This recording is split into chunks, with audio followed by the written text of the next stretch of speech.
Hey, welcome to How's It channel. In today's tutorial, we will teach you how to change Windows 10 Wi-Fi wireless network type from public to private. Click on the network icon in the bottom right corner of your screen and choose Open Network and Internet Settings. You can see we have public network type. Let's change it.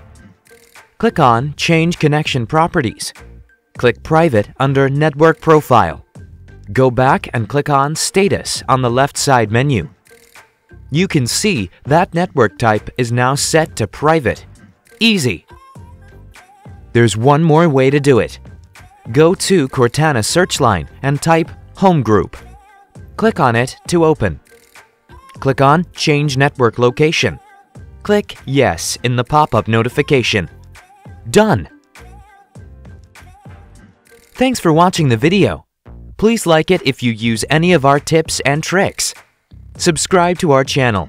We upload new tutorials every day. See ya!